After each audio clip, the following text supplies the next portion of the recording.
آپ پہلے فیصلہ کر لیں آپ مسلم ہیں یا نہیں ہیں.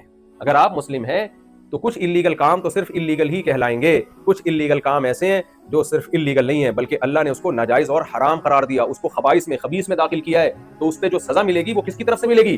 وہ اللہ کی طرف سے ملے گی. اور آسان مثال دے کے بس میں آگے چلتا ہوں. دیکھو قوم سمود جو تھی وہ لوگ ناپ تول میں کمی کیا کرتے تھے.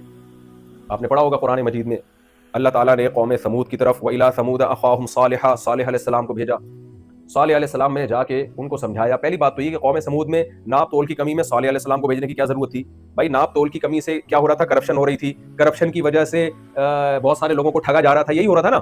تو وہ لوگ خود یہ فیصلہ کرتے یار سارے ہی قوم میں جب ٹھگ ہو گئے تو قانون مضبوط بنائے ہم تاکہ یہ ٹھگنا ختم ہو, کوئی لا مضبوط ہو. وہاں کی گورنمنٹ کو چاہیے تھا نا یہ کرتی. اور اگر نہیں کرتے تو ہم اگر وہاں جاتے ہم کہتے یار جب سبھی ایک دوسرے کو ٹوپیاں کرا رہے ہیں تو کرانے تو, جب یہ اس پہ خوش ہیں, سبھی ایک دوسرے کو ٹھگ رہے ہیں, سبھی ایک دوسرے کو کراچی کی اصطلاح میں کہتے ہیں چونا لگا رہے ہیں, ٹوپیاں کرا رہے ہیں, تو کرنے تو کیا خیال ہے آپ, ان کا اپنا نقصان ہے.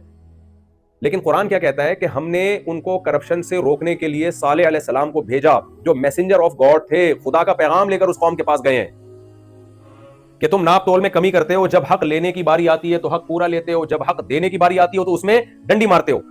قوم باز نہیں آئی, اللہ نے پوری قوم کو تباہ و برباد کر دیا.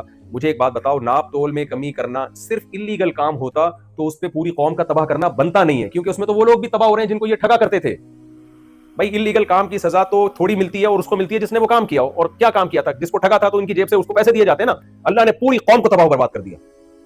کیوں تباہ و برباد کر دیا؟ کرپشن, ناپ تول میں کمی, یہ گورنمنٹ کے لا کے حساب سے اللیگل ہے, خدائی قانون میں اللیگل نہیں ہے. اللیگل سے اوپر کی چیز ہے جس کو کیا کہا جاتا ہے؟ حرام ہے. اور اس پر یہ نہیں ہوگا کہ اتنے سال کی جیل یا اتنے سال کی سزا اور اتنے جرمانہ, نہ نہ نہ. اللہ کہتے ہیں حرام کا مطلب یہ ہے کہ خدا کے بنائے ہوئے قانون کو توڑنا.